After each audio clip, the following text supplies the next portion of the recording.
tell you what, I got something great for you today. How to get rid of leftover meat by making yourself some quesadillas, yeah boy? All right, here we go. Come right over here and we're gonna talk about this a little bit. So, we got some leftover ham chop. What? You don't know what a ham chop is? My goodness, where have you been? You can get these things, they are so good, they already pre-cooked, you just have to brown them up real good. But we had a whole bunch of people over here one day, and we had just one left over. Got some bacon here, but that's not enough to feed the whole family. But I'm gonna show you how to shake that thing out. Flour tortillas, I like the flour tortillas, not the corn ones. The corn ones are nasty. Don't like the corn ones, get the flour ones. Yes, that's what you need. Got me some of this here cheese. Sharp cheese. You don't want no dumb cheese. You want everybody to be sharp, okay? So we got our sharp cheese. And I'll tell you what I'm gonna do. I'm gonna get one of my favorite things in the kitchen is the scissors. We're gonna use the scissors here. So what we're gonna do, we're gonna cut this meat all up, get it ready to go in here. So what we're gonna do is we're gonna cut this. Now these ham chops got a bone in them somewhere. You don't wanna put that in there. Someone will get, there it is. See, that's what you do. You just let it flop, flop right over there out of the way. All right. So then we're gonna cut this up. I love using the scissors. Watch this. Whoop, whoop, whoop. Yeah, boy. And cut it up small like this. A little kind of dice it up some. Yeah, that makes it nice. We're gonna get this all cut up. Be careful, don't, ah! No, I'm just kidding. I'm just kidding. I didn't cut myself. Bad. That blood won't hurt nothing. No, don't be feeding your people blood or nothing. All right. So we got that. See how that's all cut up? You want to cut them up a little smaller? You can. Cut a few of them up. Now these have already been cooked one time in the cast iron. Let me tell you what, using the cast iron makes your food happy, and this food is going to be happy twice. I mean, it's going to be hilarious because it's been cooked once. We're going to cook it again in the cast iron. So if it didn't get real happy the first time, we'll be sure to make it happy this second time. Here's this bacon. A lot of times this bacon, once it has set up in the refrigerator and stuff, it's not as crispy as it used to be. So we just gonna cut her up. Yeah, boy, we're gonna make ham chop and bacon quesadilla with cheese. And I'm telling you, this is a fast way. You come in from work and y'all aggravated, mad and tired and stuff. You don't want food with all the cooking from everything right from the start and all. What you do is you look in that refrigerator and you get you a few pieces of meat. Now that wasn't enough meat for everybody. It wasn't. But I tell you what we're gonna do. We are going to mix this up right like there. See that? And we're gonna take this over there. And we're gonna take this over there. We're just gonna leave all this mess right there, and the cleaning crew will come up and clean that later. All right. So we're gonna move over here. We're gonna prep our stuff right here. All right, so now I've already had this skillet on here. It's been getting good and hot for a long time. It has. And so what we're gonna do is we're gonna cook two of these. So I'll put one down. You're gonna put some meat in here. See that? That's about enough. Let's see, let's get a little more ham in there. A little ham chop. Them ham chops are awesome. If you ain't never had ham chops, you gotta buy ham chops. You fry them up in your skillet. They do so good. I like a lot of cheese, so we're gonna put some cheese on there. We're gonna put the top on it and smush it. You gotta smush it down real good. See that? That's how you do that. Then we're gonna go ahead and make another one because we're gonna put two in this skillet. And I've got enough here for 4. So what we do, we're gonna feed 4 people out of this. We can't make 4 of these quesadillas. Well, just that one ham chop would have only fed 1 person. See how we're stretching that out?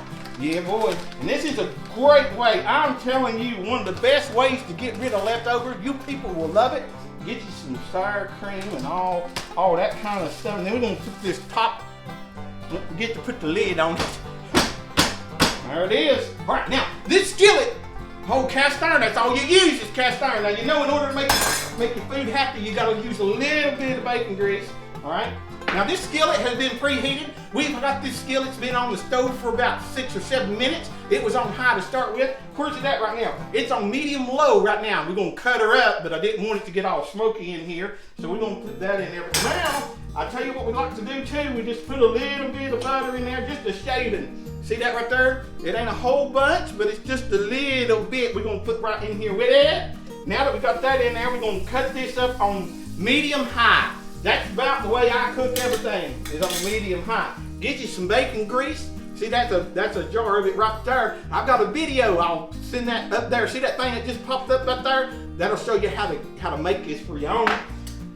Let me show you something one of my fans sent me. Some of my fans are starting to reach out and say they really like this. Sent me one of these Duma ploppers. I love Duma ploppers. They go right here on your handle, keep you from burning up your hands. And I certainly do appreciate my fan for sending that. My one fan. I got one fan and they sent me something. Ain't that awesome?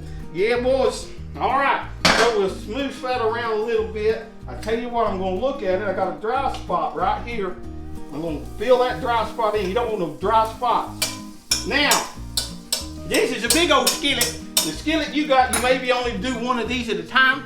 But I tell you what, I'm going to try to put 2 in here. We're going to do 2. So we're going to put it in up next to the edge as close as we can. You be careful using your hands. Don't get burnt or nothing. Now see, I'm a professional. Do not try this at home. No, I'm kidding. You can try it. Just be careful and don't get hurt too bad.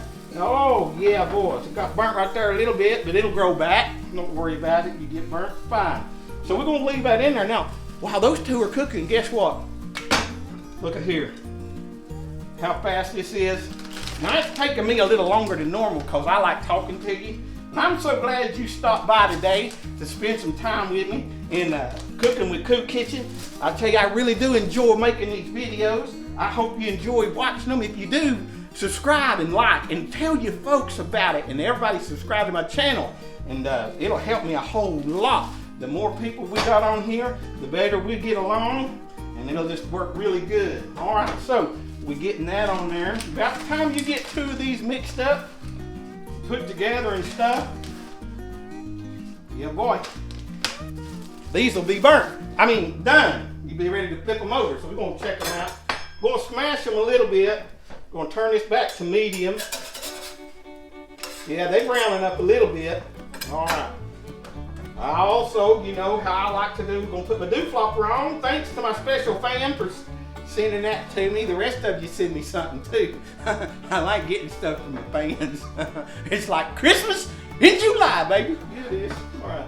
So we're gonna take a look here. I've been talking a lot. I'm gonna mess these up. Look at there. Just about did. Gotta be careful. Woo, that one's good and done right there. It ain't burnt. It's good and done. Don't tell me. Don't tell me Uncle Coot don't burn stuff. He just gets it good and done. Now see there how that one didn't get quite as done as that first one did? And the reason is these skillets, sometimes they don't heat up quite even all over. So what you have to do, you have to turn this skillet around. I know I did that a minute ago and you might have missed it. Now, since we put the meat on here, now that meat was already cooked. It wasn't raw meat, but I tell you what we're gonna do.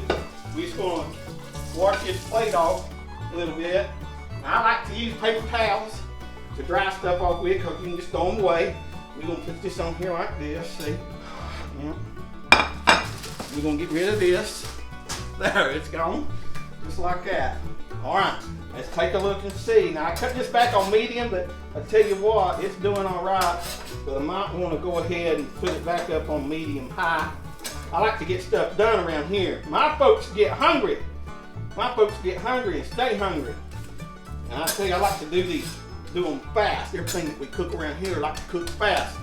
I hope y'all have had a good week. We've had a good week around here. I just missed seeing all of you, and I'm glad y'all stopped by today for a little cooking, just getting rid of some leftover quesadillas, leftover meat quesadillas. This is what we call leftover meat quesadillas. It's one of the best ways, I'm gonna leave that right in the middle. One of the best ways to get rid of leftover meat. You can stretch it out a long way. Yes, you can. Then you get you some lettuce, and you can get you some sour cream, and you can get you some diced onions, and also some diced tomatoes. If you folks can fix them up however they want to. I really tell you, I haven't salted these. I don't salt them. You know, that bacon and that ham chop. When I cook, I do a lot of salt. Now see, that didn't take long at all. So there's 2 of them. I'll tell you what, I'll just show you real quick. It doesn't take long at all. We're going to pop that in there. Yep. And then again, just a little bit of butter. The butter is what gives it that nice golden texture to it. Hear that sizzle? Yep, that's what you want. You want to hear that sizzling? Yes. All right. Now we're going to do this here. We're going to put 2 more in there. 1, 2. All right, we'll see there. They just barely do fit in there. Barely do fit in there. We're going to get rid of this. I'm the kind of person I like to kind of clean up as I go. So I'm just going to wash this plate. Somebody might want to eat out of it. These are my red plates. You need to use red plates. Only red plates work. Nothing else but red plates. If you use anything else but red plates, your food won't taste good at all. No, that's not true. It'll taste all right, but it won't taste as good. Hey, I see some smoke here. That usually means the smoke alarm is fixing to go off. My folks know when the smoke alarm goes off, it's time to eat. Yeah, boy. Oh, let's see. Oh, yeah. Done them burnt. That's good. Yeah. Look at that. Oh, no, it ain't burnt. I told you it wasn't. Uncle Coot ain't burnt nothing yet on this show. Not yet. If you keep watching, I probably will sometime. It happens. It happens. Now we're cooking a little hot here. I do like to cook on medium high most of the time. There's a couple of ways to regulate the heat. One, you can turn the fire up and make it hotter. You can turn the fire down, make it cooler. Another way to regulate the heat, you need to regulate it real fast. Move that thing off the fire. See that? And that thing will cool down real fast. But see, I don't want it cooled down yet. I want it cooled through it. Now don't worry about that little bit of smoke. I like to roll things around in the pan a little bit too. Roll things around in the pan a little bit. That sops up all that good grease and butter in there. Makes it real good. Let's take a look here. Oh yeah, we doing all right. You gotta keep a check on them. Now see, we've been doing this in real time with hardly any cuts in the video, so you can see it don't take no time to make this stuff right here. I'm telling you, people will love this. You get this done just right, let it brown up real good, and use your skillet kind of hot so that it gets a good crunch on it. Woo-wee! Yeah, we love them around here. Look right here. We'll let that one do a little more. Let these do a little more. See how I moved it off that heat so it kind of slowed it down a little bit. Kind of did. Now I got a little piece. Watch this right here. Watch this cook stuff right here. See, I'm gonna whoop him right back in there and cover him up with that blanket. Yeah, boy, we're gonna put him to sleep. he likes being covered up right there. So sometimes you gotta do that. Get things fixed back up. Simmer them around here a little bit. And we got them back on the heat. Let's look. Yeah, we're getting done now. All right. So, whoa, look out. Uncle Coot about to drop that one. About to make dog food out of that one. Oh, look at there. That's it. Now this is some good stuff right here. Look here. Come here. Woo! Wow, wow. That is hot, but it is good. I'm telling you, it is. Now, you people, they can put some lettuce, they can put some tomato, they can put some onion, they can put some salsa on there if you want to, or some lettuce. Yeah, so put some lettuce on there. Just however they like their quesadillas, and I'm telling you, they'll love that. And then usually what I do is I do this right here. Hey y'all, come on, get it! And they come running down here and about tear themselves apart getting to the table. Well, thank y'all for being with me today, so I can show you a little bit how to get rid of some of your leftovers and stretch them out so that instead of feeding one person, you can feed 4 people. I hope you enjoyed it. Thanks for coming by. I love y'all. Bye-bye. Hey, y'all, don't forget to mash the subscribe and the like button. I'd appreciate it. And tell all your friends to watch Cooking with Coot. I'll teach them how to make their food happy.